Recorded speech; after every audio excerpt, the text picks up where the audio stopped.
plan with very little details. That's what people are saying this morning after President Donald Trump released only one page of general bullet points about his tax reform plan. It includes big cuts for both individuals and businesses and will eliminate most deductions. So what does this mean for the average American out there?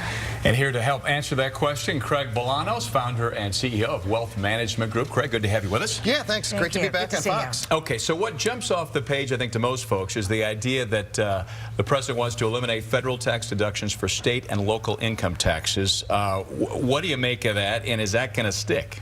Well, I think, number one, that is the big news that rocked the world. Even had Wall Street in panic mode yesterday, because if you live in a state with a high tax rate, New Jersey, New York, California, dare I say Illinois at 3.75, losing the ability to deduct those state income taxes on our federal return, that costs everybody an awful lot of money. So I hate to use this word, so who, after listening to this plan, this single, I mean, there are not a lot of details on this, but who are the big losers on this one? Would it be the upper middle class, middle class, who? Well, you know what? There's going to be a lot of disappointment all across the board. I mean, first on the campaign trail, you heard the highest marginal rate would be 25. Then we heard 33. Now we're at 35. So the wealthiest Americans are disappointed. Likewise, I think you have average, hardworking, middle-class Americans that are afraid of losing some of the deductions that they consider to be sacred.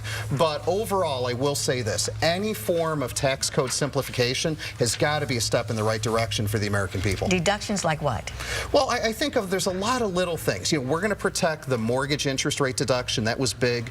We're going to protect charitable interest deductions as a country. That was listed. But even if you think about, you and I, if you had to have your uniforms cleaned, you had to have unreimbursed mileage for work, things of that nature, that goes away. And those small losses at the margins, they can affect a lot of hardworking people. Craig, a lot of the critics are saying, okay, looking at this thing, how are we going to get by? Isn't this going to add to the federal deficit overall if this is implemented? Well, I think that's the big issue we have. The Republican Party itself is somewhat divided. And clearly, we sit here this morning with $19.9 trillion in federal deficits.